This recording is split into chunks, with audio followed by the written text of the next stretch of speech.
Hello students, as we have completed our chapter number 1, now today we are going to start chapter number 2, business services 1. business services. तो सबसे पहले question होता है कि services का मतलब क्या होता है. सर्विस मतलब क्या? बिजनेस की सर्विस मतलब कि जो सर्विसेज ऐसी चीज़ है जो बिजनेस को सर्विस प्रोवाइड करती है. तो वो कौन सी चीज़ें हो सकती है? तो पोस्टेज सर्विस, बिजनेस में कोई भी काम होता है तो उसमें पोस्टिंग की ज़रूरत पड़ती है. फिर स्टोरेज की, वेयर हाउस की ज़रूरत पड़ती है. Banking services, insurance, transportation services. तो ये सारी सर्विसेज हैं वो इस चैप्टर में हमको करनी है. इंटरेस्टिंग चैप्टर है बहुत ही ज़्यादा. सो हम आज स्टार्ट करते हैं. Importance of service are increasing in the economy. There is a rise in facilities and convenience due to services like banking, insurance, postal, storage and transportation. These services are just not helpful to business as a part of commerce but they extend to facilitate industries, agriculture and other business activities. Services like banking, insurance, postal storage and transportation have undergone so much of change that they just do not only work as business services but also as a social and family related services. In modern age, there are varieties and specialties seen in such services. All these institutions have become naturally independent. Insurance, first service है insurance service. Insurance का नाम आपने बहुत ही सुना होगा और आप में से किसी किसी का इंश्योरेंस पे होगा. आपके पापा का बिजनेस का इंश्योरेंस होगा. किसी भी आप कोई व्हीकल यूज़ करते हो तो उसका भी इंश्योरेंस होगा. तो आपने सुना होगा कि मैंने इसका इंश्योरेंस लिया है. कोई बोलता है तो ऐसा हम सुनते हैं कि इंश्योरेंस लिया हुआ है. लेकिन इंश्योरेंस क्या है उसका मीनिंग भी हमको जानना ज़रूरी है. What is the meaning of insurance? Insurance refers to that written contract or agreement between two parties through which the insurer pays premium as against getting an undertaking from the insurer that he will be compensated for as per the risk converted and the amount decided for the financial loss. Insurance contract in a written form is known as insurance policy. Insurance does not remove the risk involved but it compensates for the financial loss caused by the risk. अब इंश्योरी कौन है? तो हम है कि हम premium पे करेंगे. क्यों प्रीमियम पे करेंगे? कि फ्यूचर में अगर कोई लॉस होता है तो इंश्योरेंस कंपनी, तो उसको हम क्या बोलेंगे? इंश्योरर.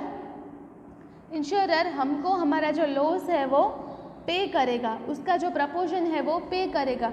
अगर हम हमारे व्हीकल का इंश्योरेंस निकालते हैं तो व्हीकल को अभी कुछ होता है तो उसकी जो कंपेंसेट अमाउंट है वो इंश्योरेंस कंपनी हमको पे करेगी. लेकिन उसके लिए हमको प्रीमियम पे करना पड़ेगा इंश्योरेंस कंपनी को. तो हम इंश्योरी हुए और वो इंश्योरर हुए. अब उसके प्रिंसिपल्स हैं थोड़े बहुत, वो हमको देखने हैं. The roots of insurance are connected with society and it is agreement between two parties. So insurance is not a simple or ordinary contract. It cannot be related to law of contract. It is special form of contract and hence apart from law of contract the following specific principles are also applicable. अब उससे पहले आपको क्या करना है, उसकी जो definition है वो टिक मार्क करनी है. Insurance refers to that written contract और एग्रीमेंट बिटवीन टू पार्टीज. ये जो पूरा पैराग्राफ है वो इंश्योरेंस का मीनिंग आपको लिखना है. ठीक है. अब उसका फर्स्ट प्रिंसिपल है principle of utmost good faith. The main objective of an insurance contract can not be of making profit. Insurance contract का जो मेन ऑब्जेक्टिव है वो मेकिंग प्रॉफिट नहीं होता. उसका मेन ऑब्जेक्ट होता है लॉस रिकवर, लॉस की अमाउंट रिकवर करनी है.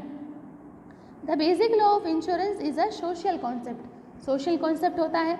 As such the parties involve in the insurance contract should have mutual and complete faith.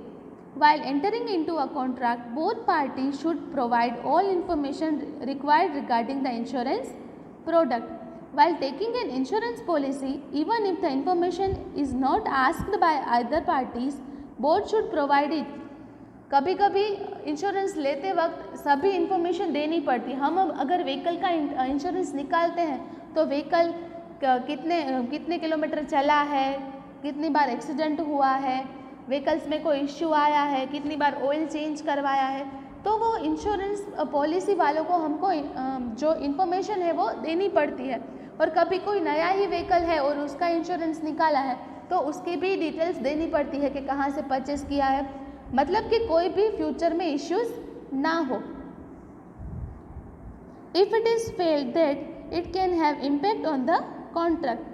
Any insurance agreement entered not having the necessary information amounts to fraud and it is against the principle of utmost good faith. कभी कभी कोई information provide नहीं होती है तो वो fraud होता है और वो गुड फेथ का प्रिंसिपल उसमें फुलफिल नहीं होता है.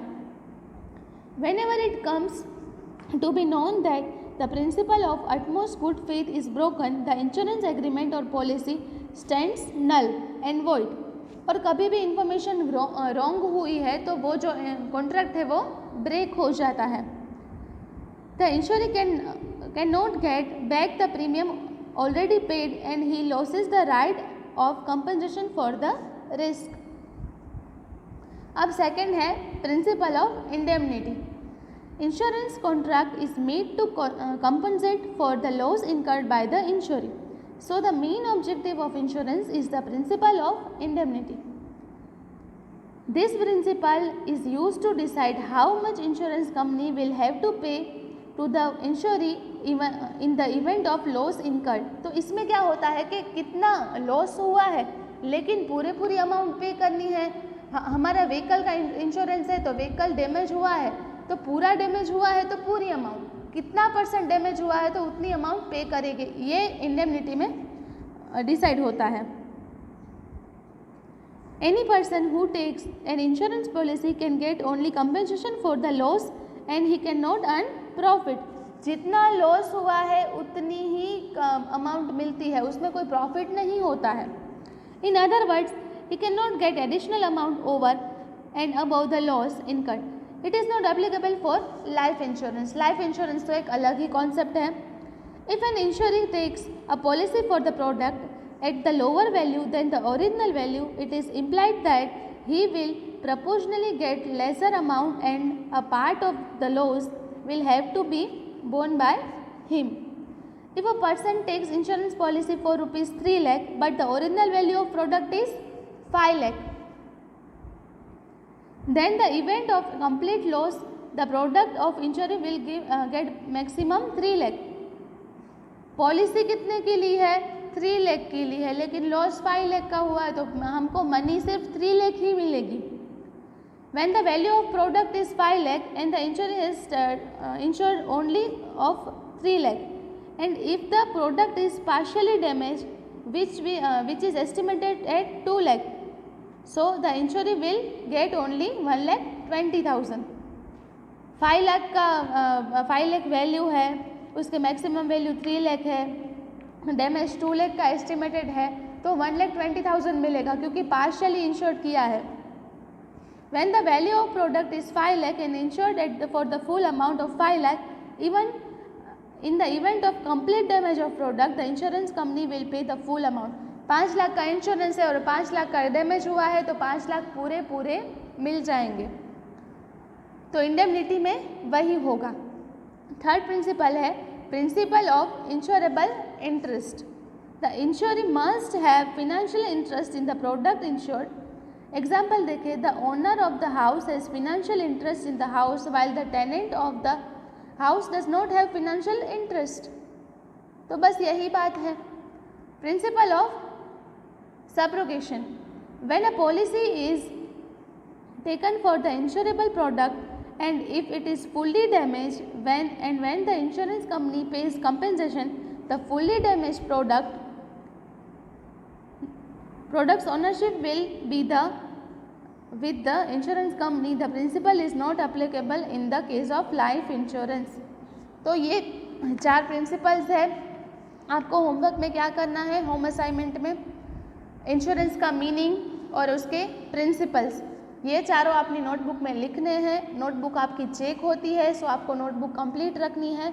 तो आज का होम असाइनमेंट है आपको इंश्योरेंस का मीनिंग और इसके जो प्रिंसिपल्स है वो लिखने हैं। Thank you.